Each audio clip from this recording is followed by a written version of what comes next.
Pues muchísimas gracias a todas y a todos. Bienvenidas, bienvenidos a esta edición de Debate CEITI. Esta es una edición especial de Debate CEITI. Vamos a estar discutiendo el tema de beneficiarios finales, privacidad y seguridad y a la agenda futura de beneficiarios finales en América Latina. Muy brevemente, déjenme explicarles la dinámica. Tenemos 3 panelistas que estarán respondiendo algunas preguntas de nuestra moderadora. Ahorita presentaré a nuestra moderadora. La dinámica es, todas las preguntas que ustedes tengan las pueden hacer en el chat. Habrá una presentación de cada uno de los presentadores, seguida por una pregunta de seguimiento, y luego abriremos el espacio para preguntas y respuestas. Tenemos un mundito, tenemos traducción simultánea. Si ustedes le dan clic al mundito debajo de su pantalla, van a poder escoger el canal de inglés o el canal de español. We have simultaneous translation for everyone. If you click on the interpretation symbol at the bottom of the page, you can then click and choose your language. Nosotros haremos la elección de las preguntas y después las abriremos a todos los panelistas. Bienvenidas, bienvenidos. Esta es una conversación, será grabada y después estará disponible también en nuestra página web de Leiti. Y sin más, déjenme darle la palabra a Louise Russell Priwata, directora de política de Open Ownership. Muchísimas gracias, bienvenidas, bienvenidos. Louise, the floor is yours. Hello, good morning to our panelists and welcome to everyone joining us today. I'm Louise Russell Privata. I'm Director of Policy and Advocacy at Open Ownership. And thank you, Esteban, for introducing this session. It's a real pleasure to facilitate this debate on what is undoubtedly one of the most important and, it's fair to say, contested issues regarding beneficial ownership transparency. And it's a particular pleasure to do so with such expert speakers. And before turning to you, I'd like to, if I may, just set the scene for a few moments. So as many of you know, the past decade has seen a real growth in momentum towards beneficial ownership transparency. And we now have over 110 countries around the world that have committed to implementing reforms in one or more sectors of their economy. The EITI requirement 2.5 has been a real driver for many of these commitments, with over 50 now EITI implementing countries needing to collect, but also make publicly available beneficial ownership information for extractives companies. And earlier this year, we saw revisions to the Financial Action Task Force Recommendation 24 on beneficial ownership, which effectively require countries to collect information on beneficial ownership of companies into a centrally held register. FATF also expanded the scope of actors that should have access to this information. And for the first time, for example, they included government authorities accessing beneficial ownership data during the course of public procurement. However, the FATF standards don't say anything about the public accessing beneficial ownership data. And in some countries that have committed to beneficial ownership registers that are public, as governments start to implement these, sometimes concerns are raised about the potential negative impacts of making this data publicly available. And we've seen, as Open Ownership, we're an organization that just works on beneficial ownership transparency, and we do so globally. We've seen these concerns crop up in countries in all global regions, for example, from business people in Luxembourg who are pushing to maintain personal privacy rather than be included as a beneficial owner on a national register, through to governments in more than one African country who have expressed concerns to us about publishing publicly information that they're not currently able to verify. However, it is across the Latin American and Caribbean region that we see these concerns cropping up more frequently. And through the Opening Extractives Programme, which is Open Ownership's joint programme with the EITI to unlock the benefits of ownership transparency, we've been engaging with governments, with companies, and with civil society across the region, particularly in Argentina, Colombia, and Mexico. And during these conversations, we've heard concerns about how publishing beneficial ownership information could affect their personal safety and security.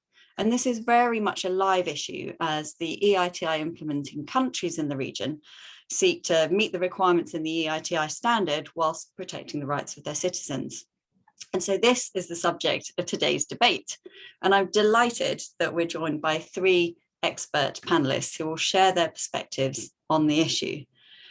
Yelmo Valdez Castellanos is formerly the director of the Mexican National Security Institution, and he is now head of political analysis, security and public opinion at GEA, a consulting firm in Mexico City. He has a rich background in research and practice across national security and public security issues. Veronica Grondona is an expert in tax evasion and tax avoidance, and she's Director of International Taxation at AFIP, the Tax Authority of Argentina. And she's previously held multiple research positions across Latin America and globally, specializing in issues ranging from transfer pricing, capital flight to illicit financial flows. And she's acted as an expert advisor on financial crime to the European Parliament. And we're also joined by Andres Nobel, who's a lawyer and the lead researcher on beneficial ownership at the Tax Justice Network. He's published many papers on beneficial ownership issues and has consulted for agencies including the Inter-American Development Bank, the UNODC, the AML Global Facility of the EU, and the high-level FACTI panel of the United Nations. So it's a real privilege to have the three of you here today. So Yelmo, if I may turn to you first. Beneficial ownership registries have become an important element of countries' financial security and the work of financial intelligence units. So in your view, how does beneficial ownership impact national security? And simply, do you think that making beneficial ownership registers public is useful to the work of financial intelligence units?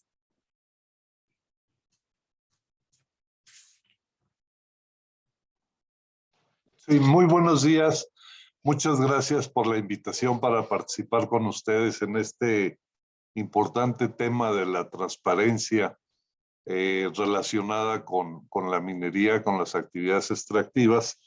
Y yo creo que el gran problema que tenemos en América Latina en materia de seguridad nacional es realmente proteger un estilo de gobierno democrático que impida que grandes males que afectan a la seguridad nacional, como puede ser la corrupción a gran escala, o puede ser la implicación de grupos del crimen organizado en la propiedad de los bienes del país, sean una realidad. La transparencia, como ustedes lo mencionan en su documento, realmente es un instrumento que contribuye a que los gobiernos tengan la información suficiente sobre una actividad muy importante dentro de las economías de nuestros países. En México, como ustedes saben, tenemos un problema muy fuerte de crimen organizado. Este crimen organizado ha evolucionado de la actividad fundamental que le dio origen a las grandes organizaciones criminales, que es el narcotráfico. Ha evolucionado a otro tipo de mercados legales e ilegales. Y en concreto, en algunas partes del país, el crimen organizado ha intentado apropiarse de actividades mineras, en concreto en la producción de hierro, en la extracción de hierro o en la extracción de carbón en dos partes del país. Entonces, estos intentos de las organizaciones criminales de apropiarse de esas actividades en los estados de Coahuila o de Michoacán, pues obviamente son actividades ilegales, porque eso ya no queda registrado, aunque formalmente, por ejemplo, en Michoacán, los dueños de las minas es una concesión que entregó el gobierno mexicano a una empresa siderúrgica, vía la extorsión y la amenaza, un grupo criminal se apropió de esas minas de extracción de hierro. O en Coahuila, las organizaciones criminales se apropiaron de pequeñas minas de extracción de carbón. Entonces, el que a final de cuentas se haga transparente la información contribuye claramente a que la aplicación del Estado de Derecho sea real y realmente conocer quiénes son los beneficiarios totales, digo, finales de esta actividad. En la medida, pero también habría otra ventaja de hacer transparente esto, porque en muchas ocasiones, dada que la corrupción es otro de los males que afecta la gobernabilidad democrática de nuestros países, el conocer si realmente los contratos se entregaron adecuadamente, las concesiones mineras se entregaron adecuadamente, ayuda mucho a detectar si hubo corrupción o no colusión entre funcionarios y empresas legales o ilegales en las concesiones mineras.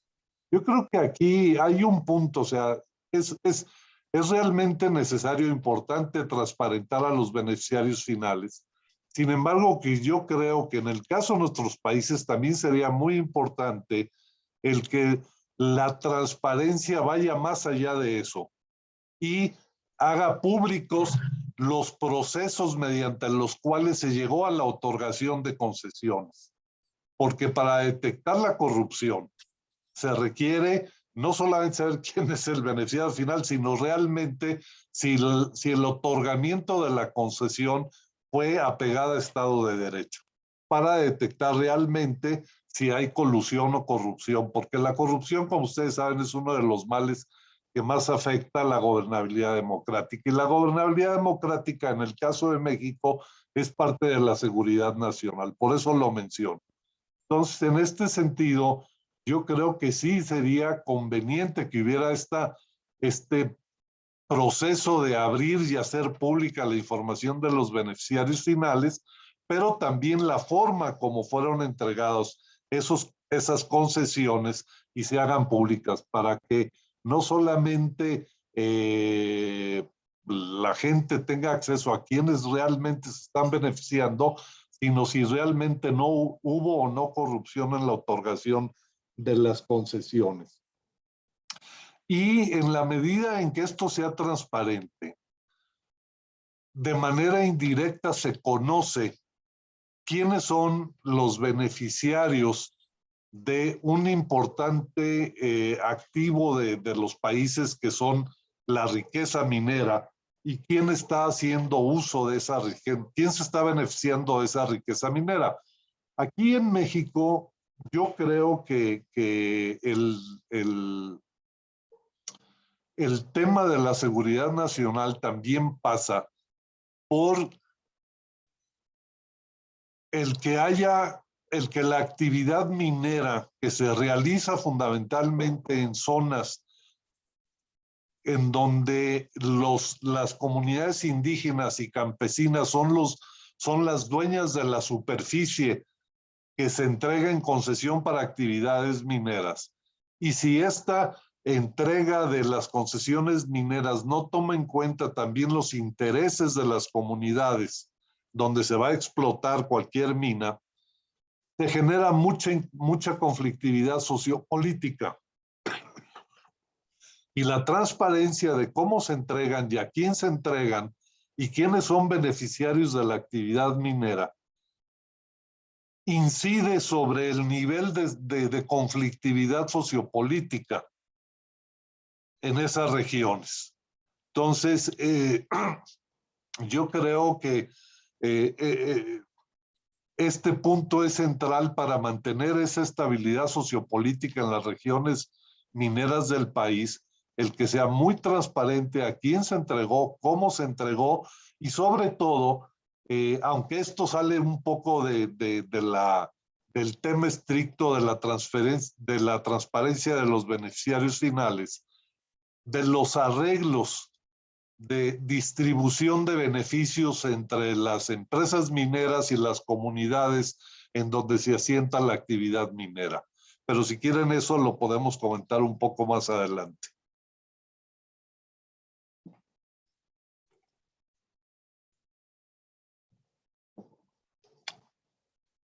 o si quieren, hay Thank otro you so much, Yilma. You touched on so many issues, and I really liked your phrasing, at least how it came through the interpreter of transparency, making the rule of law tangible in order to really uncover collusion and fight corruption, and also the important point on promoting social and political stability, which it would be good again to touch on later. You also mentioned some examples of the importance of the mining sector and action of organized criminals looking to extort funds.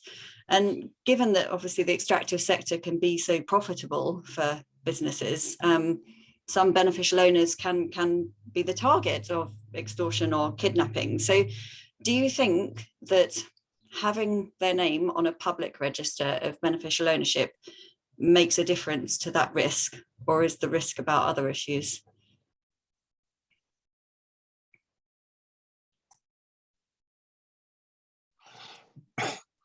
Me da un poco de risa porque en México no se necesita que sean públicos la información sobre los beneficiarios para que se dé la actividad criminal contra los propietarios de las concesiones mineras. Es tal el nivel ya de extorsión que existe en este país que, hágase o no pública, van a ser víctimas de la extorsión. Entonces, no creo que sea un factor que pudiera hacer más, generar más inseguridad de la que ya existe. O sea, en ese sentido, no creo que sea un factor detonante. Pudiera eventualmente, pero no creo, digo, en el caso de las concesiones mineras, ya son extorsionadas las empresas, con y sin transparencia de la información. Yo creo que el problema en México, evidentemente que tiene que hacerse pública la información, no creo que incida mucho sobre el nivel de inseguridad porque ya existe, pudiera eventualmente, pero creo que habría mecanismos para proteger. A mí lo que realmente me preocupa en México, en caso de la actividad minera y el Estado de Derecho, es, en México tenemos un fenómeno que le llamamos la industria del chantaje o de la extorsión. Y en la medida en que se entrega una concesión minera y las empresas no se sientan a negociar con los propietarios de la superficie terrestre donde va a operar la mina, se genera mucha conflictividad sociopolítica, mucha demanda de las comunidades. Y muchas veces, en este caso, la demanda de los pobladores de las comunidades sobre las empresas mineras se hace de una manera igual que el crimen organizado, extorsionan, se llegan a ciertos arreglos, por ejemplo, para entregar pues, unas rentas mensuales a las comunidades o algún tipo de beneficios sociales como la construcción de algún hospital, alguna escuela, etcétera. Pero como esos arreglos no están dentro de un marco global de qué se vale y qué no se vale pedirle a las empresas mineras, hay un proceso de extorsión y chantaje permanente sobre ellas. Y esto es lo que genera mucha inestabilidad en la actividad minera, porque como no se establece, no hay por parte de las autoridades un esfuerzo serio de aplicar el derecho.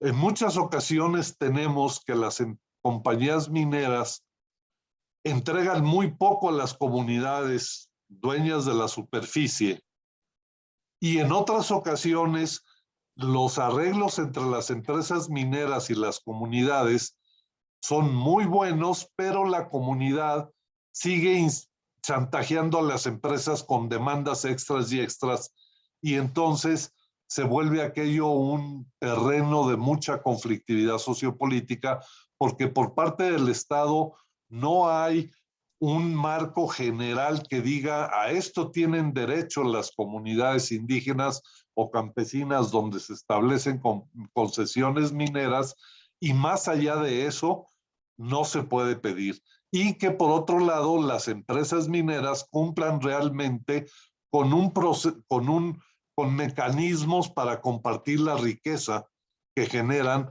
en las tierras de estas comunidades. Entonces, hay un problema así de seguridad que evidentemente es real, pero que no tiene que ver mucho con la publicación de la información.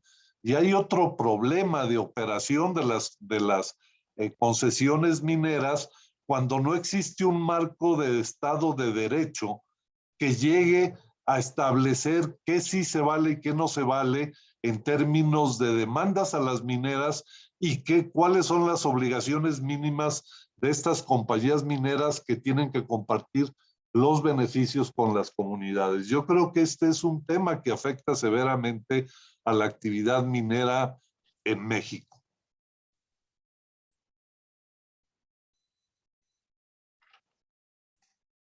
Thank you so much, Elmore. And it was really interesting to hear about the interplay of these issues in the Mexican context, in particular of how beneficial ownership information fits into this wider ecosystem of really tackling the economic, political and social impacts of, as you said, really the rule of law not being enforced. Veronica, I'd like to turn to you next, please, to share some of Argentina's experiences.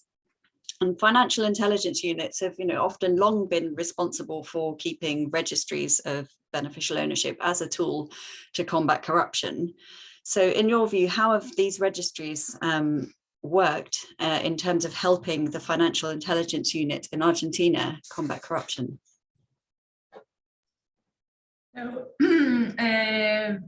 Good morning, good afternoon, good evening, and well, I think since there's interpretation, I'll speak in Spanish. Tengo una presentación de PowerPoint que voy a compartir, si les parece. Please do. Bueno, antes que nada, muchísimas gracias por la invitación a participar en esta actividad y de la oportunidad de compartir también la ponencia acá con algunas personas que saben muchísimo de beneficiarios finales, entre ellas Andrés Nobel, ¿no? Con el que también he tenido el gusto de trabajar.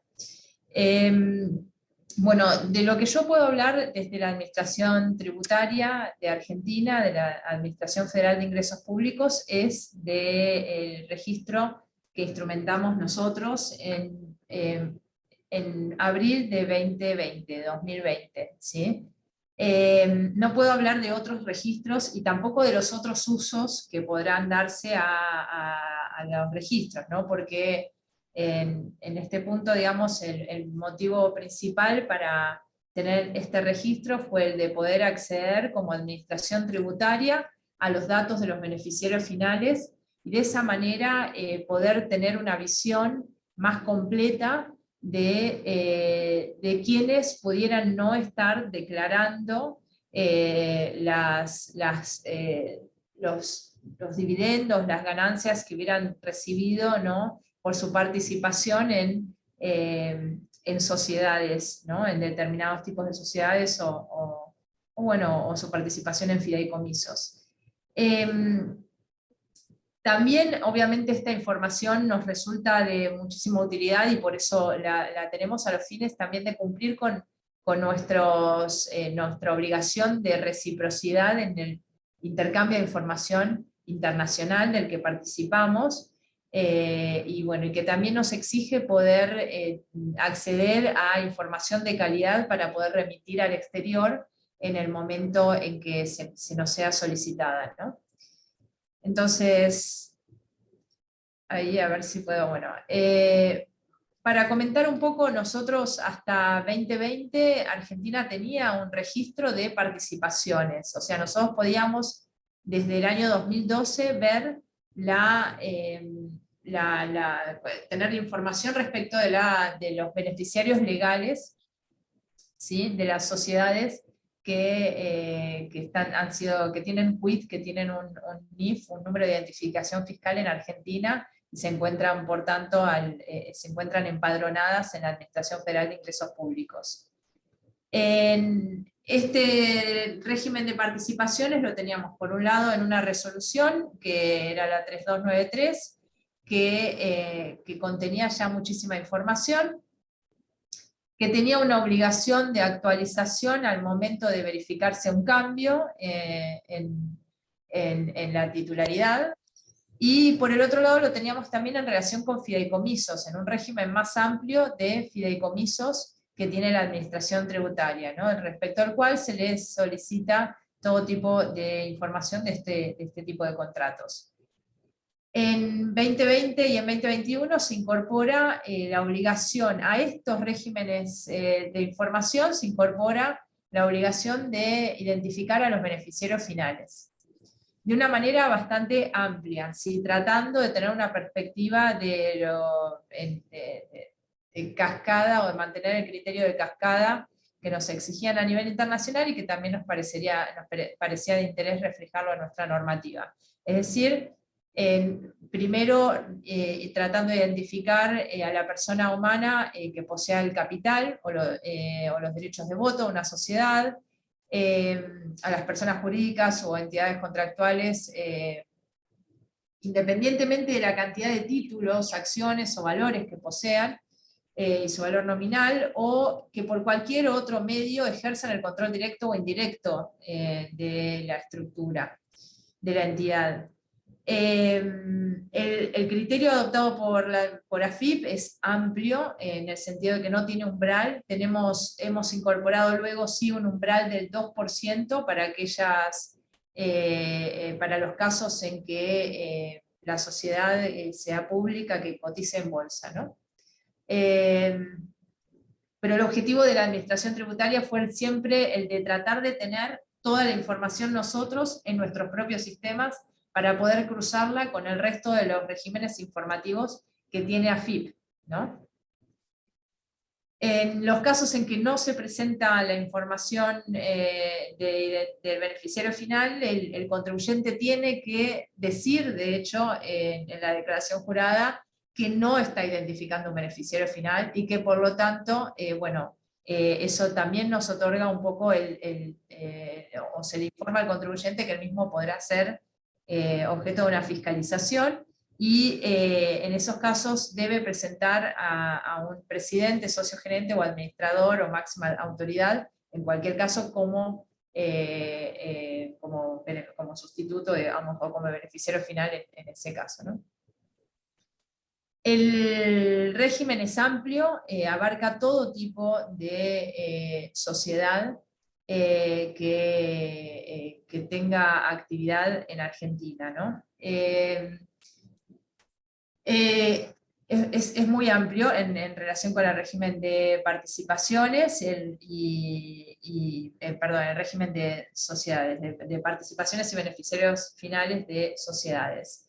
E incluye también a beneficiarios de sociedades o empresas del exterior con participación en el capital. Digamos, nosotros tenemos un régimen doble. En realidad, por un lado solicitamos información a todas las sociedades que están registradas en Argentina. Por el otro lado, también les solicitamos que aquellos sujetos que sean beneficiarios finales de entidades del exterior también nos reporten que son beneficiarios finales de las mismas. Ellos, un poco a los fines de tratar de resolver una cuestión de hoy compleja resolución, digamos, para algunos, ¿no? Entiendo que ahí empiezan a haber bases de datos que entrecruzan las bases de datos de los registros públicos de beneficiarios finales, y eso está muy bien, pero bueno, también nosotros como administración tributaria, o sea, tratamos de solicitar de primera mano esa información al beneficiario final residente en Argentina. Luego, a partir de las bases de datos existentes, podremos utilizarlas para cruzar la información, pero cabe decir que a veces no siempre es tan sencillo para las administraciones tributarias tomar datos de afuera para incorporarlos a las propias bases de datos, ¿no? Bueno, como mencionaba antes, bueno, el tipo de beneficiario final es tanto por participación como por control, y eso tratamos de llevarlo también a la definición de fideicomisos. Los fideicomisos, como sabemos, son un contrato particular, entonces, bueno, esto también presenta ciertos desafíos, más que nada para la verificación de los mismos, pero sí tratamos de reflejar, bueno, que todas las partes del fideicomiso puedan ser consideradas o deben ser consideradas, serán entendidas como beneficiarios finales cuando sean personas humanas, y en el caso de que exista algún tipo de estructura que integra el fideicomiso en una de sus partes, esta también deberá ser reportada y al beneficiario final de las mismas, ¿sí? En el caso de Argentina, nosotros, de la administración tributaria, nosotros lo que hemos hecho también es que le pedimos a los sujetos que identifiquen toda la estructura hacia arriba. Cuando el primer sujeto o la primera línea de control se encuentra en Argentina, solo le pedimos la primera línea de control, porque tendríamos la información de la siguiente en la medida en que sean argentinas. Y cuando son del exterior les pedimos toda la cadena de control. Esto lo tomamos un poco de ejemplo de algún otro régimen que existe a nivel internacional. Luego, bueno, esto ya lo mencioné, así que no me voy a explayar sobre ello, pero básicamente, bueno, es un poco lo que estaba mencionando recién, en el marco, en la medida en que la persona jurídica sea argentina, nosotros tendríamos la controlante en un primer nivel. Entendemos que vamos a tener la información porque esa persona jurídica va a tener que reportar también quiénes son sus beneficiarios finales, entonces solamente les pedimos el primer nivel de control y al beneficiario final en cualquier caso, ¿no? Al beneficiario último. Y en el resto de los casos les pedimos a toda la cadena cuando se encuentra en el exterior, ¿no? Esto, bueno, es también aplicable a todas, bueno, en el caso de los trusts del exterior, les solicitamos toda la cadena, como mencionaba recién.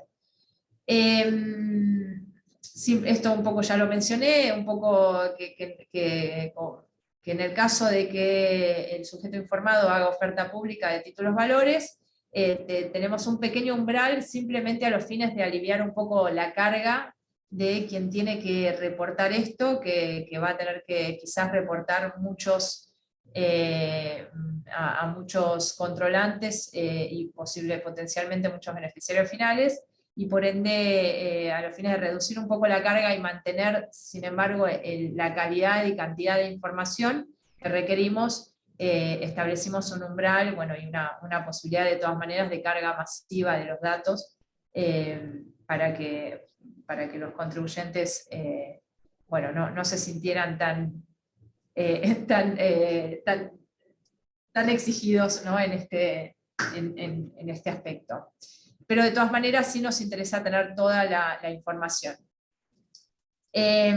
Para nosotros, bueno, era importante por un lado tener un registro de beneficiarios finales, contar con esa información, un registro que se encontrara actualizado. Lo que observamos de nuestra propia experiencia es que cuando nosotros le pedimos al contribuyente que actualice ante un cambio legal en su estructura, ello es inverificable, no hay verificación posible, excepto cuando uno llega a la fiscalización y se encuentra con que en ese momento hay una diferencia en lo informado por el contribuyente y otros regímenes informativos. Por lo tanto, nuestro régimen tiene una exigencia de actualización anual, independientemente de que haya habido cambios o no.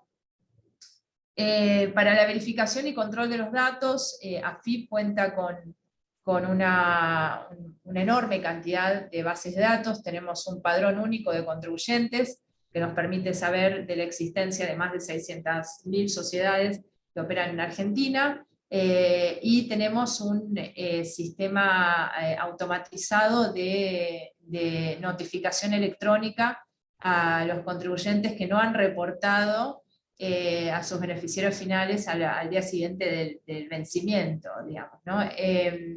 Entonces, del vencimiento de esta obligación. Eso nosotros observamos a partir de ello un nivel de incumplimiento bastante bajo respecto de la cantidad de sociedades registradas, es decir, el nivel de incumplimiento anda muy por debajo del 10%, ¿sí? Un poco porque la notificación es automatizada y entonces esto los contribuyentes lo reciben y muchos no tienen, muchos simplemente se han olvidado de la obligación y a los días siguientes de recibir la notificación lo cumplen enseguida con ello. Y quedan un número reducido de casos que bueno, son luego notificados manualmente, además de sistémicamente a través de notificaciones electrónicas, luego son notificados manualmente también. Con todos los datos que tenemos en AFIP, que tenemos información también de entidades vinculadas, de grupos económicos, de un padrón de grupos económicos y demás, eso nos permite hacer cruces de datos para verificar la información de las sociedades. Y luego, como mencionaba antes, uno de los objetivos para ello, para este registro de información es el de poder intercambiar con el resto del mundo, que también nos permite realizar verificaciones a través de ello. Yo sé que con esto no he respondido exactamente las preguntas que me hacías, Luis, pero de todas maneras sí mencionar que bueno, esto es un registro de beneficiarios finales de la administración tributaria, ¿no? La administración tributaria se rige por el secreto fiscal, tiene el Instituto del Secreto Fiscal que surge de la Ley de Procedimiento Tributario en su artículo 101. Por lo tanto, nosotros no podemos compartir información con otros organismos, con nadie, en la medida en que la misma contenga información patrimonial, ¿sí? No obstante ello, AFIP es un sujeto obligado ante la UIF, por lo tanto sí está obligado a reportar operaciones sospechosas ante la UIF. Entonces, en el marco de una operación sospechosa, sí le reporta lo que surge de los cruces que AFIP realiza, o de las fiscalizaciones que AFIP realiza, eso es reportado a la UIF.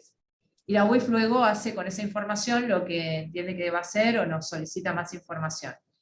Nos llegan también pedidos de información de otros organismos a través de oficios, quizás, oficios judiciales, ¿sí? En el marco de los oficios judiciales, yo no soy abogada y no pertenezco a las áreas legales de AFIP, pero sí hay mecanismos que, cumpliendo determinados procedimientos internos, permiten sí, hacer llegar determinada información en los casos en que haya una investigación en curso, ¿no? Eso es lo que puedo decir. Y bueno, no sé si tiene alguna repregunta para hacer, con gusto la responderé. Gracias. Thank you so much for giving us all that insight into Argentina's work to establish the beneficial ownership register. And there's some really interesting sort of technical details you mentioned around things like the low thresholds used. And I'd like to now move on to Andras to hear a civil society perspective on this issue. But I hope we'll have a chance to circle back and dig into a little bit more of the information you mentioned about the challenges around sort of the law says that information obviously can't be shared, so that's the current status, but we shall return to this issue. Andras, I'd like to come to you now, because civil society has been demanding access to beneficial ownership registries in order to strengthen their accountability efforts and help them act to combat corruption. So in your view, could you tell us how public beneficial ownership registers help that cause, and tell us a little bit about how civil society are already using this information when it is available to them, please. Bueno, muchas gracias por la invitación y por las preguntas. A ver, para la sociedad civil el tema de beneficiarios finales es indispensable, o sea, para cualquier organización de la sociedad civil que esté trabajando en temas de transparencia, anticorrupción, antievasión, antilavado de activos, es la única forma, es la primera y casi la única forma de empezar a poder investigar y lograr y asegurarse que las autoridades van a cumplir con su rol y realmente poder combatir este crimen. Muchas veces el argumento que se dice es, ¿por qué hay que hacerlo público? Si al final la autoridad ya tiene el dato, y al final el que va a enjuiciar, el que va a investigar es la autoridad, no la sociedad civil. Pero lamentablemente lo que vemos es que hay dos razones. Una, que a veces la autoridad, en el mejor de los casos, carece de los recursos, y el presupuesto y el personal para hacerlo, y en otros casos, que lamentablemente, como pasa a nivel mundial, también en América Latina, pero la verdad que en todo el mundo, es que hay corrupción en las autoridades, entonces se pueden proteger ciertas élites o personas y únicamente ir contra a veces opositores políticos. Y esto muchas veces incluso pasaba con información que al principio solo las autoridades tenían acceso, incluso información de cuentas bancarias que había sido el SwissLeaks, o incluso también información que llegaba por intercambio de diferentes países, y las autoridades no hicieron nada, y únicamente cuando la información se volvió pública, fue por eso el rol tan importante, no solo de la sociedad civil, sino principalmente de los periodistas, que son quienes dan una difusión masiva de esta información, es que muchas cuestiones salieron a la luz, y recién a partir de ese momento es que las autoridades empezaron a actuar. Entonces, es un poco sacar ese mito que el único que le utiliza o que hace algo con esta información es una autoridad, porque muchas veces va a venir de la presión social para que las autoridades hagan algo, y muchas veces, como pasa en los medios, incluso argentinos, donde yo resido, son los medios los que logran descubrir muchos de estos casos de corrupción o de lavado, y a partir de eso es que después las autoridades los siguen. Sin información de beneficiarios finales, es casi imposible detectar cualquier ilícito. O sea, cualquier persona, una licitación pública, que sería tal vez lo más relacionado al sector extractivo, pero el tema de beneficiarios finales va más allá del sector extractivo, así que entiendo que esto es en el marco del EITI. Beneficiarios finales sirve y es indispensable para cualquier vehículo jurídico, no solo una empresa del sector extractivo. Pero sin esta información, de vuelta a una licitación pública, que tal vez hay un único oferente que opera a través de muchas empresas, es imposible detectar que se trata de una única persona y que no existe tal competencia entre empresas por esa licitación, o puede darse el caso que se le exige también al que gana que pague una coima, un soborno. Obviamente no lo va a hacer tan abiertamente, lo va a hacer seguramente simulando un pago por una consultoría de servicios a una empresa. Y eso es, por ejemplo, una noticia más o menos reciente de Argentina. O sea, la verdad que lamentablemente con leer el diario uno empieza a descubrir estos casos, no hay que hacer una investigación muy, muy profunda. En un caso creo que era en autopistas, donde todos los que ganaban tenían que contratar a una empresa que se llamaba algo de un servicio de consultoría, y obviamente era el pago de sobornos, y después se probó que ese dueño de esa empresa que recibía los sobornos tenía no sé cuántas empleadas y autos de lujo, etc. Entonces, sin esta información es imposible para los medios o para la sociedad civil hacerlo, e incluso para las mismas autoridades. Si bien el argumento o lo que tiene tal vez más peso político cambia en los diferentes países, entonces tal vez en América Latina se habla mucho de corrupción, en Europa tal vez el tema de los impuestos y la evasión y la elusión fiscal es muy relevante. En Estados Unidos, por ejemplo, el tema del terrorismo es tal vez lo que llama un poco más la atención, y muchas veces las mismas autoridades norteamericanas, por ejemplo el FBI, comentan que ellos mismos no pueden resolver los casos si no tienen acceso a la información de beneficiarios finales. Entonces, la necesidad de esta información es clara, y por otra razón que el mundo es globalizado, entonces es muy raro que alguien que está cometiendo algún ilícito va a operar solo con activos locales y usando únicamente empresas o fideicomisos locales. Lo más probable es que van a tener una estructura de control bastante compleja, con empresas de paraísos fiscales, cuentas bancarias en diferentes lugares, inmuebles en diferentes lugares. Y si no hay acceso público a la información, no solo la sociedad civil se ve impedida o con problemas de acceder a este dato, sino las mismas autoridades. Porque de vuelta es poco probable que una autoridad conozca todo lo que está pasando y toda la estructura de control. Entonces, como contaba un poco Verónica, el tema de beneficiarios finales se volvió relevante para la cooperación internacional, porque es muy poco probable que una autoridad tenga todos los datos para por sí misma poder resolver una cuestión. seguramente va a tener que ir a otro registro, y si ese registro no es público, va a tener que hacer una solicitud de información, va a tener que rogar que lo reciban, que haya funcionarios que quieran hacerlo, que no lo quieran rechazar, que esa autoridad tenga el dato, y así se vuelve o muy difícil o hasta a veces imposible conocerlo. Mientras que con acceso público, obviamente es mucho más fácil. Y quienes usaron la información de muchos leaks, como los Panama Papers, los Pandora Papers, los Paradise Papers, no son solo los periodistas y la sociedad civil, sino mismas autoridades. O sea que este tema de dar acceso público obviamente tiene un enorme beneficio para la sociedad civil, porque si no, no hay forma de saberlo, pero también beneficia a las autoridades quienes combaten este crimen. O sea que la publicidad, para nosotros, por lo menos desde Tax Justice Network, es indispensable. Obviamente es importante empezar por tener un registro, pero dar acceso público es altamente necesario.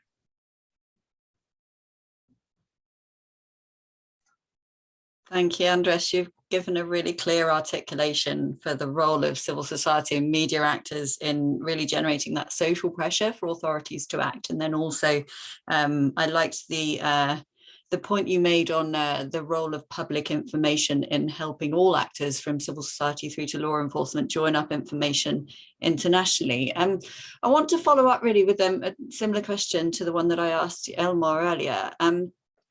So several beneficial owners, particularly in the region, have raised concerns about their own safety. In your view, do public registries of beneficial owners affect the personal safety of the beneficial owners on them? And if they do, how can these effects best be mitigated? Este es un tema que se habla mucho y la verdad en la que creo que hay muchas emociones entendibles porque el crimen es una realidad lamentablemente en todo el mundo, pero especialmente en América Latina, así como en otros países del Cono Sur. Pero entiendo que hay más emociones o sensaciones de lo que hay evidencia. En muchos países los registros, especialmente en Europa, pero no estamos hablando únicamente de Dinamarca o de Noruega, sino en los Balcanes mismos, que un lugar que está en constante conflicto armado y que de hecho tuvo un conflicto armado hace relativamente poco. Los registros son públicos y cualquier persona puede acceder a este dato. En América Latina tenemos que Ecuador tiene un registro público, online y gratuito desde 2017. Y en ninguno de estos países, por lo menos yo no conozco, ninguna evidencia de que haber dado pública esta información haya generado más crimen, más violencia o cualquier otra cuestión. Y dos cuestiones más. Una tiene que ver con lo que decía Guillermo. Lamentablemente la desigualdad en nuestros países, de vuelta, pasa en todo el mundo, pero especialmente en América Latina, es enorme, y cualquier persona sabe quién tiene dinero, quién no lo tiene. No solo porque revistas como Forbes van a publicar quiénes son los billionaires de cada país, sino que esa información en general cualquier ciudadano la conoce, quiénes son los dueños de las multinacionales, y aun si uno no lo conoce, solo basta ver quién vive en diferentes barrios, quién maneja diferentes autos, o quién va a diferentes clubes o colegios privados, tal vez a que mandan a sus hijos. Entonces, lamentablemente, como decía Guillermo, la criminalidad existe y existe hace mucho tiempo. En la mayoría de los países no hay registros públicos y sin embargo el crimen sigue existiendo. Y entonces, no veo una relación de que dar información va a hacer esto, porque otro punto importante es que acá estamos hablando de dar información de los beneficiarios finales de empresas. Y esto de vuelta, nosotros consideramos que cualquier empresa del país, ya sea extranjera, que opera o local, debería estar información, no solo el sector extractivo. Ahora, ser dueño de una empresa no implica ninguna cuestión sobre la riqueza de una persona. Una empresa puede ser de papel, utilizada para casos de corrupción, y la empresa puede no tener ni activos, ni oficina, ni nada, y por eso es tan importante conocernos quién está detrás, porque puede ser una usina de facturas apócrifas que se usan para evadir impuestos, como son muy utilizadas en Argentina. Pero lo que voy es que dar el dato de quién es el dueño de una empresa no implica nada sobre la riqueza de esa empresa, ni de esa persona, porque la empresa puede no tener activos, puede ni siquiera tener una cuenta bancaria o tenerla en cero. Entonces, eso por un lado, o sea, donde realmente no estamos acá dando información de quién tiene o no dinero, sino quién creó o no empresas, y ergo, quién puede estar operando en la economía a través de una empresa en vez de a título personal, y quién incluso se está beneficiando de la responsabilidad limitada. Porque jurídicamente, cuando uno crea una empresa o un fideicomiso, se beneficia de la responsabilidad limitada, con lo cual los acreedores de la empresa no pueden ir contra los acreedores de la persona, y lo mismo pasa con los acreedores personales que no pueden ir contra la empresa. Ese beneficio nunca estuvo pensado para darlo a cambio de opacidad. O sea, al final, la sociedad está renunciando a un derecho de ir contra el activo o el patrimonio de una persona, porque está en una sociedad jurídica, lo mínimo que hay que dar a cambio es decir quién se beneficia de esa persona jurídica. Si no, se está beneficiando de la propiedad privada o de la responsabilidad limitada sin dar ninguna contraprestación a cambio. Esa es una cuestión un poco más jurídica. Pero el otro punto es que hasta hace relativamente poco, o por lo menos en la mayoría de los casos, para los que hay estadística, las estructuras son bastante simples. No, por suerte, no todas las personas recurren a paraísos fiscales o acciones al portador para crear sus empresas. Y en la mayoría de los países existen registros mercantiles, que en muchos lugares se llaman registro público de comercio, porque la información siempre estuvo pensada que fuera pública, y no por una cuestión de anticorrupción o de lavado de activos, sino por la misma economía. Ninguna persona, ningún comerciante o persona de negocios o inversor va a operar si no tiene ningún dato de quién está detrás de una empresa. O sea, solo por conocer el nombre de la empresa no sería suficiente. Quiere conocer los estados contables, los balances, y obviamente quién está detrás. Y en muchos casos, por ejemplo, para los países donde hay estadísticas, se habla que el 85% de las empresas tiene estructuras muy simples. Y esto significa que en la mayoría de los casos, el accionista o el socio es a su vez el beneficiario final. O sea que esta información estaba pública hace décadas, o hace años por lo menos, no es una cuestión nueva. Cualquier persona que fuere, pagara y viera el legajo en papel, podría saber quién es el beneficiario final, o quién es el socio y ergo beneficiario final.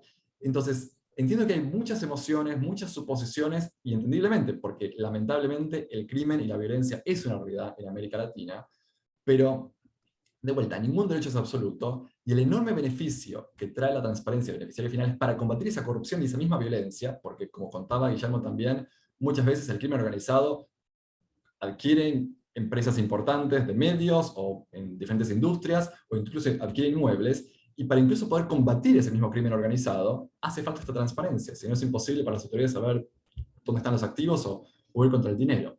Así que de vuelta, entiendo que hay muchos argumentos, pero no solo hay que ir a Suecia, tenemos de vuelta países como Serbia o Albania, o incluso Ecuador en la región, que tienen este dato desde 2017, y si no hay evidencia que demuestre que realmente aumentó la criminalidad por eso, entiendo que hay que empezar a usar más evidencia en vez de solo sensaciones.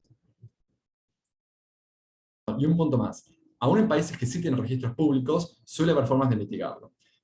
Entonces, Europa por lo menos sí ofrece que cuando realmente uno puede probar que hay un riesgo real, hay un juez, una autoridad, pueden en ese caso específico determinar que no va a haber acceso público a la información. O sea que cuando eso se puede probar, y eso en ciertos casos se solicitó, se otorga, y en ese caso está bien.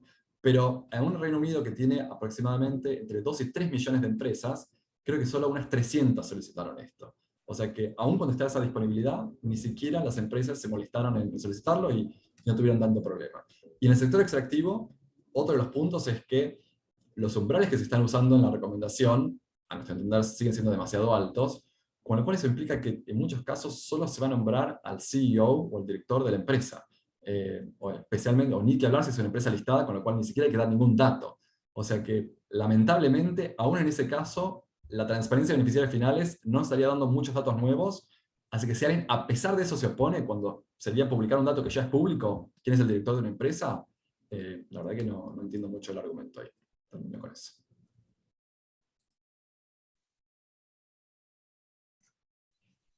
Many thanks, Andrea, so clearly setting out those arguments and also sharing some really practical examples of countries that are already implementing public registers in different contexts. I'm going to open up for some questions in a few moments. So if you do have a question and you haven't asked it, please post your question in chat, and with Esteban's kind help with some translation, then I will put a selection of questions to our speakers shortly.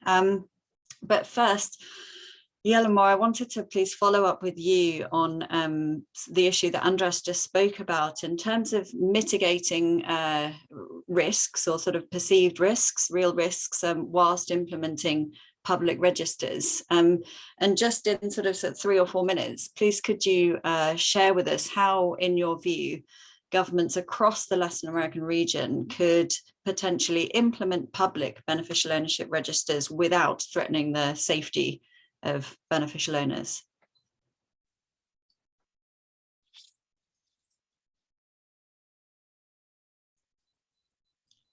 Perdón, Luis, no entendí. ¿Esa pregunta es para mí o es para Guillermo? Eso... Para Guillermo. Sorry? for Yelmore, please.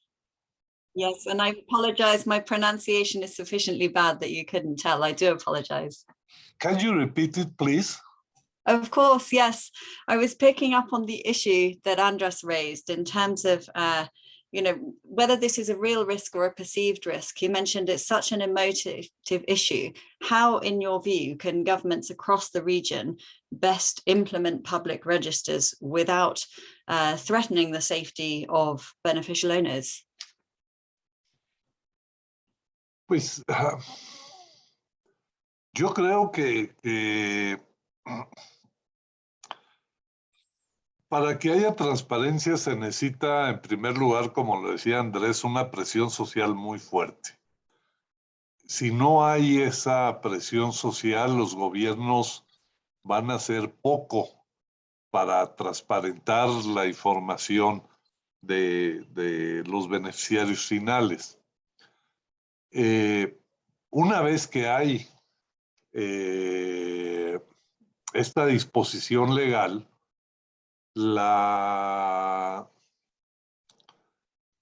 los gobiernos tienen que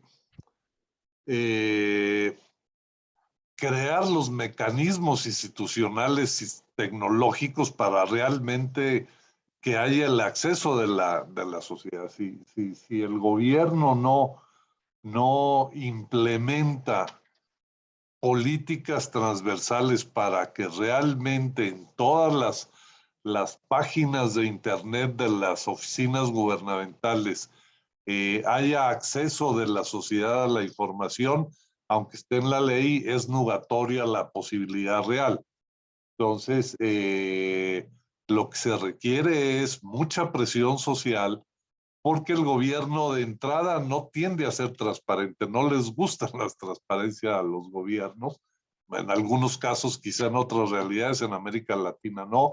En México, la ley de la transparencia, pero no de los beneficiarios finales en materia extractiva, comenzó a principios de este siglo y se ha ido avanzando, pero con muchas dificultades para que el ejercicio real del derecho a la transparencia pueda ser ejercido por los ciudadanos. Se requiere de mucha presión social.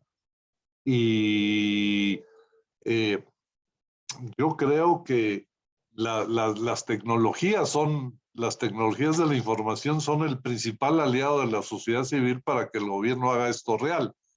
Pero sin la presión social, yo estoy de acuerdo, va a haber muchas trabas y muchos obstáculos, que de hecho aquí en México, en este gobierno que tenemos en México desde hace 3 años, las solicitudes de información al gobierno sobre transparencia de todo tipo de información pública se ha dificultado muchísimo y prácticamente se van de lo que debiera ser la disposición natural del gobierno a transparentar y hacer públicas las informaciones. Se tiene que pasar a procesos judiciales para demandar y obligar al gobierno a entregar esa información. Entonces, el que haya una legislación al respecto no implica necesariamente que ésta se haga real. Y en el caso de la industria extractiva, pues aquí en México todavía tenemos que caminar mucho para hacer realmente esto, pero yo creo que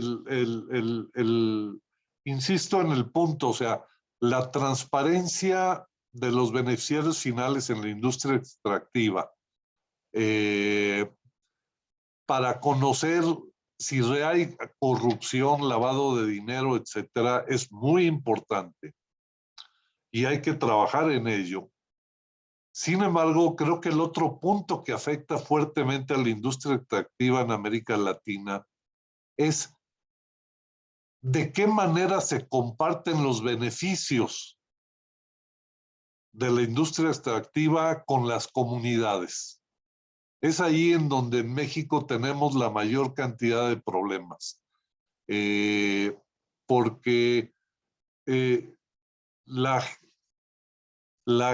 hay la percepción generalizada de que la industria extractiva es una industria muy abusiva y muy rentable que expolia la riqueza de la gente.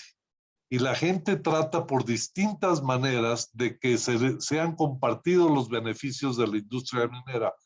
Y habría que poner un marco legal que obligue a ciertos mecanismos para hacer compartidos los beneficios de la actividad minera.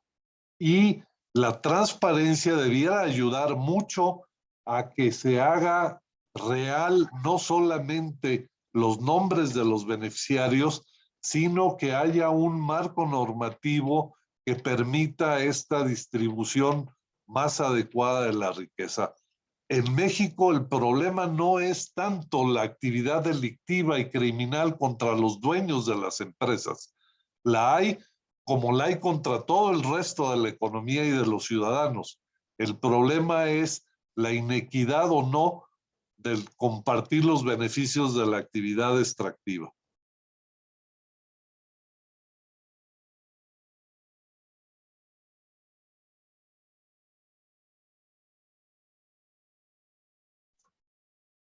Thank you so much for sharing those insights. And I've seen a couple of questions coming in from the floor. Please do keep those coming in and I'll get to them shortly. But first, Veronica, could I come back to you to share a little bit more, please, about Argentina's experience? Because you explained that, you know, the current legal framework in Argentina, yes, it allows for a registry, but access is restricted to the tax authority. And we've heard throughout the discussion that concerns are generally in Argentina and elsewhere in the region are raised about personal safety if laws like those in Argentina that you were talking about are changed to allow for public access to beneficial ownership data. Now, one way that we at Open Ownership have seen countries deal with these issues is to legislate for only a subset of information that is held in the beneficial ownership register to be accessible publicly, with the remainder of the information remaining private or just sort of restricted to authorities. So I'm curious to know whether you think that approach could potentially be workable in Argentina. Sí, creo que, bueno, creo que hoy en Argentina la administración tributaria tiene el registro de beneficiarios finales más completo de todo el país. Hay otros registros de beneficiarios finales, que un poco Andrés, bueno, hizo una mención por ahí para otros países, o no necesariamente enfocado al caso argentino, pero es real, digamos, hay hoy los registros comerciales de Argentina son por jurisdicción, por provincia, entonces hay 24 registros comerciales, que son la cantidad de jurisdicciones que los tienen, ¿no? Y varias de ellas tienen registros de beneficiarios finales, cuya información es accesible de alguna u otra manera, ¿no? A veces hay que demostrar algún interés legítimo para acceder a esa información, pero es información que es tan accesible como el resto de los datos, o tan poco accesible a veces como el resto de los datos del registro comercial. Pero es definitivamente más accesible que la información que tiene la administración tributaria. Luego, la UIF, a partir de la normativa para la prevención del lavado de activos y financiamiento del terrorismo, también instruye a que los sujetos obligados tengan determinados tipos de registros, ¿no? Registros de beneficiarios finales, más bien, que puedan verificar la información de los beneficiarios finales de sus clientes. Para esto, algunos organismos como el Banco Central o la CNB, tengo entendido, la Comisión Nacional de Valores, han desarrollado registros de beneficiarios finales también. Pero bueno, yendo en particular hacia tu pregunta, para poder levantar el secreto fiscal es necesario una modificación por ley. la única manera de modificar una ley es a través de otra ley. No quiere decir que no sea posible, pero tiene que ser realizado a través de una ley. Considerando la existencia de otros registros, puede haber otras posibilidades, ¿no? Pero quizás sí soy de la opinión de que, y no es porque lo hayamos desarrollado nosotros, pero que nuestro registro es el mejor hoy. Es el más completo y que tiene la información más verificada. Entonces, sí pienso que a través de una modificación por ley es posible alcanzar el objetivo de que la información sea como mínimo accesible de manera completa, si se quiere, para los organismos, para otros organismos de contralor, y quizás con algunas limitaciones para otros sujetos, ¿no? Incluso, bueno, puede haber ahí un rango de posibilidades bastante amplio, ¿no? Sobre cuáles son las posibilidades. Tengo entendido que algún otro país quizás ha permitido la posibilidad de que las personas que registran el beneficiario final tengan un certificado de los beneficiarios finales que puedan presentarlo ante distintos organismos. También eso puede ser una posibilidad, ¿no?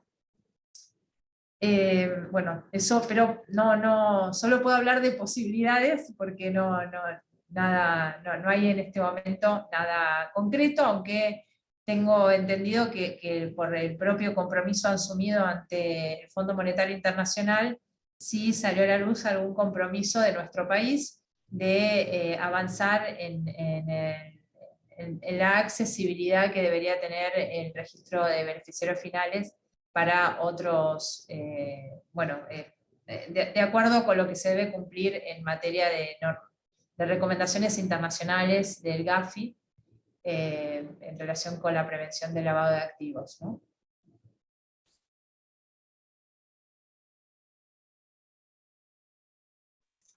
Nada más un recordatorio a los amigos, perdón que brinque aquí, gracias Luis, pero si alguien tiene alguna pregunta, por favor, solo escríbala en el chat y ahorita también se las haremos llegar a nuestros panelistas. Muchas gracias. Luis, the floor is yours again. Thank you.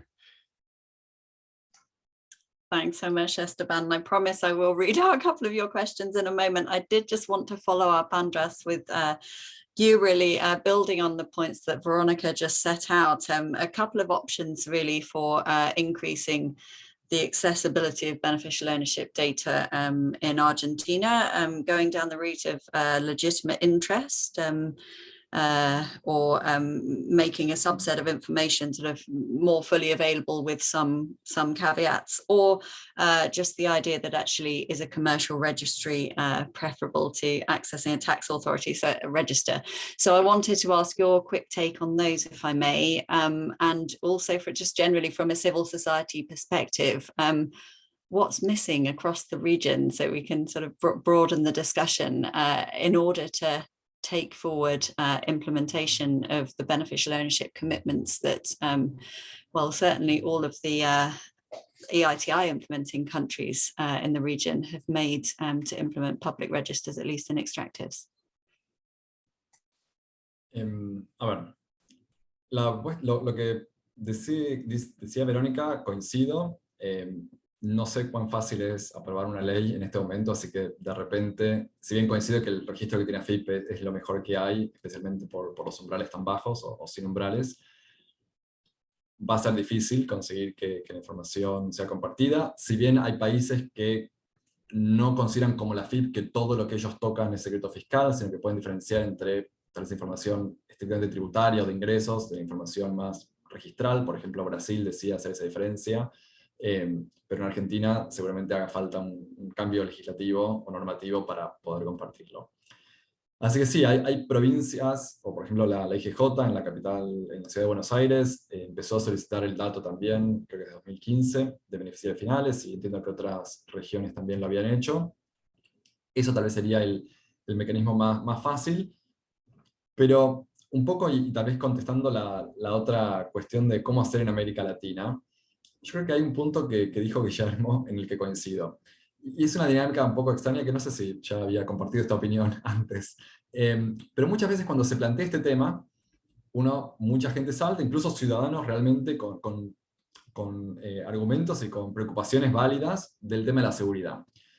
Pero muchas veces el gobierno tal vez no quiere dar acceso público porque básicamente alguien puede entonces empezar a identificar cosas que terminen siendo usadas en contra del mismo gobierno.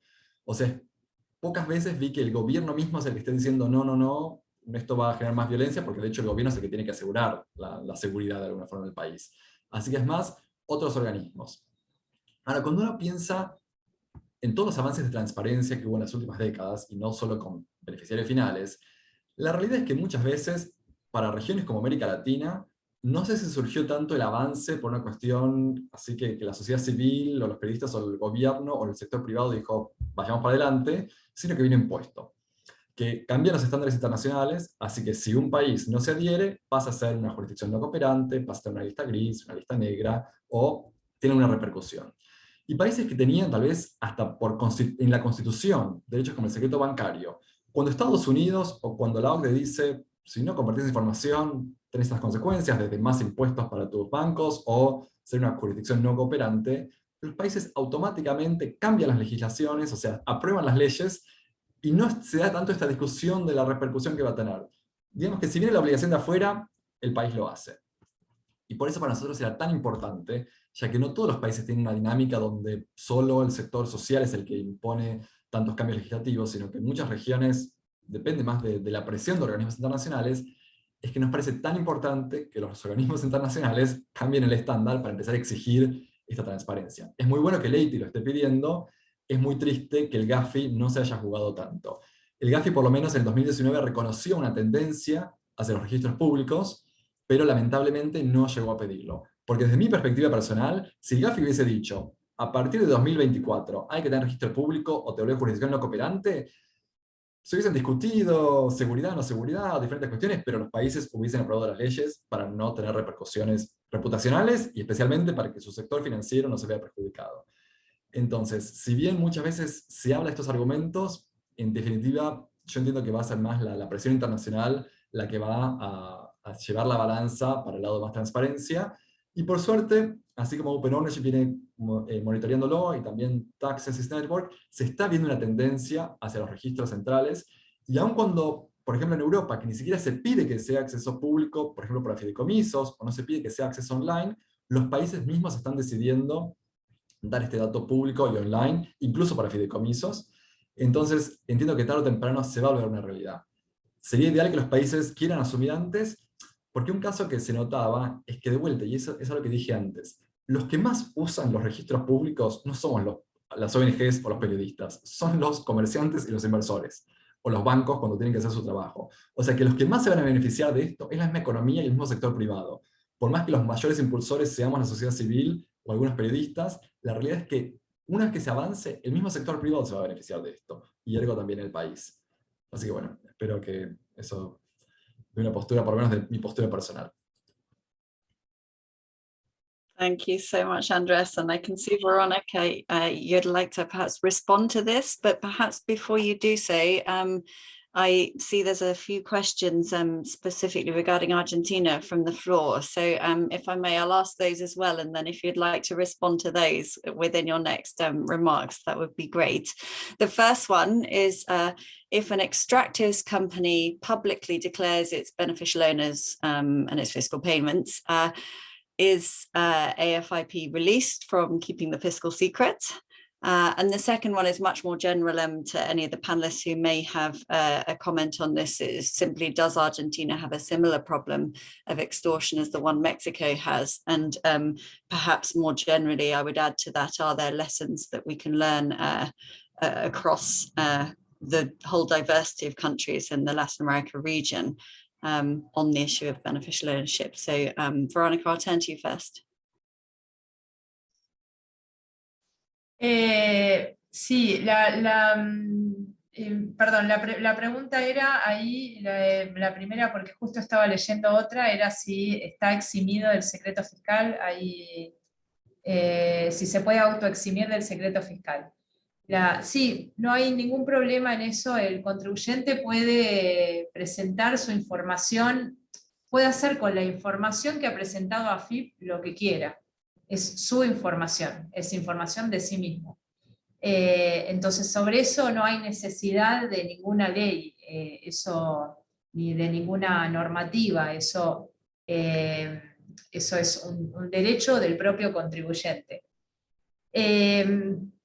Eso por un lado. La cuestión que sí quería decir también, y sobre la cuestión de México, o más bien yo lo que plantearía, y esto más a título personal, no tanto como directora de Fiscalía Internacional, aunque no me puedo sacar el sombrero del rol en el que estoy, pero yo también considero que en realidad la información hoy es más o menos públicamente accesible, con ciertas limitaciones, y quizás uno de los mayores problemas que tiene es que no creo, no puedo decir lo que hacen o dejan de hacer otros organismos públicos, pero creo que muchas veces se corre el riesgo, y eso se observa en la experiencia a nivel internacional, de que determinados tipos de organismos que tengan los registros de beneficiarios finales no tengan las herramientas para hacer las debidas verificaciones, ¿no? Entonces ahí, si se quiere, sí veo un riesgo, pero creo que en general la información debería estar accesible, como mínimo porque hoy hay otros organismos que realizan determinadas investigaciones, y que es necesario que puedan acceder a esta información como para llegar a un cruce, para no llegar a una investigación recién, tampoco únicamente cuando la misma es hecha pública por un medio de comunicaciones, sino que, de hecho, en AFIP nosotros trabajamos a partir, sí, de información que se ha dado de público conocimiento, pero también estamos obligados a hacer cruces, ¿sí? Yo no puedo ir a buscar a un contribuyente en una base de datos, tengo que tener un fundamento detrás de ello, y un cruce para hacerlo. No quiere decir que el organismo no haya, en el pasado, lamentablemente, en un pasado relativamente reciente, utilizado las herramientas del Estado como para perseguir a determinados sujetos y no ir hacia otros. Pero sin embargo, de hecho, la realidad es que existen normativas internas como para que nosotros trabajemos en base a cruces, ¿no? Y podamos ir a las situaciones más riesgosas. Entonces, esa es la utilidad que tiene para nosotros tener un buen registro. Por eso también entiendo que sería importante que otros organismos que tienen capacidad de investigar, como la justicia, ¿sí? Como la UIF, tengan también acceso a información de beneficiarios finales que sea completa, que sea oportuna y que se encuentre actualizada, ¿no? Y yo ahí sí creo que de todas maneras las recomendaciones últimas del GAFI, quizás en relación con beneficiarios finales, abren un poco más la puerta para que los registros sean públicos. No quiere decir que por ahí lo vayan a hacer necesariamente, ¿no? en todos, o sea, por ahí existen maneras de combinar la situación. Personalmente no creo que para la administración tributaria el mayor riesgo sea la cuestión de la seguridad de los individuos respecto de los datos que han proporcionado, sino que en todo caso, cuando el registro es de la administración tributaria, el objetivo también es que los contribuyentes sigan confiando en presentar la información. Eso sí, es una cuestión importante. Poder garantizar un nivel de cumplimiento con un régimen informativo del más del 90%, para nosotros es importante, porque hay otros regímenes informativos que pueden tener un 60%, 50%, ¿sí? Entonces, poder sostener un nivel de cumplimiento tan alto es importante. Entonces, sí creo que por ahí, para un organismo como la Administración Tributaria, el desafío está en lograr llegar con un cambio de ley, que es la única manera posible, porque en el caso argentino la ley refiere explícitamente a la cuestión del secreto en el caso de que haya una cuestión patrimonial detrás, ¿no? Entonces, ante un cambio de ley, sí poder mantener de todas maneras la completitud del registro gracias al cumplimiento de los contribuyentes, ¿no? Pero no veo tanto una cuestión, otras cuestiones de seguridad como ya han sido mencionadas antes, ¿no? Gracias. Thank you so much, Veronica. We're almost approaching time, but Guillermo, I wondered if you wanted to add any closing remarks in response to any of the questions raised or the points that the other panelists have made. Yo simplemente quería, o sea, yo creo que la transparencia no pone, no le agrega riesgo en materia de seguridad a los dueños de las empresas. O sea, yo creo que es un argumento, como Andrés lo explicó muy bien, que no tiene que ver mucho. Cuando hay organizaciones criminales con intereses específicos sobre empresarios o empresas, tienen maneras de conseguir la información. Aquí en México, por ejemplo, se ha dado mucho el caso de que secuestran al contador de la empresa, y el contador de la empresa, para no ser asesinado, pues les platican a los criminales cuánto gana la empresa, y entonces van y los extorsionan con porcentajes muy específicos de: usted me va a dar el 30% de las utilidades de su empresa, que sé que ascienden a tal monto. Entonces, yo creo que la transparencia hay que defenderla, hay que exigirla, y no creo que el tema de la seguridad se vea afectado sustantivamente. El problema de la seguridad viene de una estructura criminal muy poderosa y de mecanismos muy débiles del Estado para hacer valer la seguridad de ciudadanos y de empresas. Entonces, el tema de la transparencia de los beneficiarios finales es muy importante, y que se tiene que dar el paso adelante para que haya esquemas justos de compensación para las comunidades donde operan las industrias extractivas.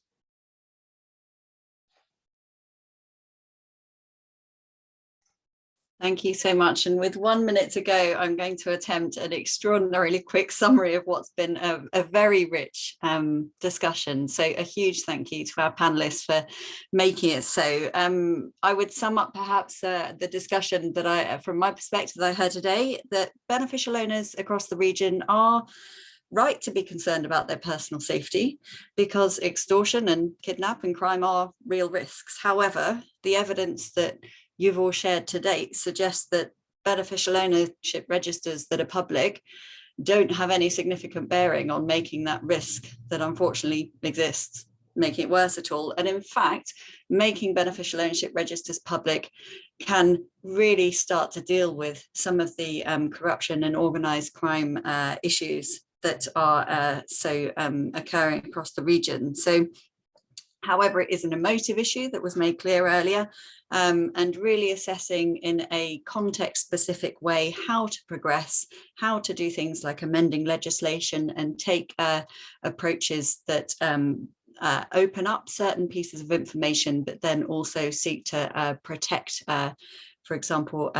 Veronica's point around protecting information about the wealth of participants. That all seems like a really fruitful way to progress. And I also really noted the importance both of international standards really driving reform, and as you mentioned, Veronica, the FATF revisions opening up space for this. Transparency is clearly the way the world's going. It's a matter of how we get there in each global region in a context relevant way. And then also not to forget the important driver of social pressure, particularly from civil society actors, that came up as a key theme from our speakers today as well. So with that in mind, I'll say thank you once again to our speakers for a very interesting discussion from open ownership's perspective, and also I'm sure Esteban from EITI's perspective through our joint programme Opening Extractives. We very much stand ready and hope to be engaging with you in the coming months further on this issue. Thank you very much, everyone. And Esteban, back to you.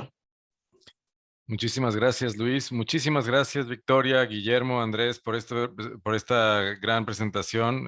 Verónica, gracias de verdad. Estamos muy agradecidos por todo el conocimiento que nos acaban de compartir. Y gracias a todas y a todos por haber estado hoy con sus preguntas. Por favor, si tienen alguna duda o quieren seguir con nosotros algún tema, escríbanos un correo aquí al secretariado. Dejo mi correo también en el chat para cualquier duda que tengan. Y bueno, pues cualquier cosa estamos a la orden. Gracias a todos otra vez por estar aquí. Gracias a todas y a todos. Tengan muy buen día y hablamos muy pronto en los próximos debates. Gracias. Muchas gracias nuevamente por la invitación. Chao.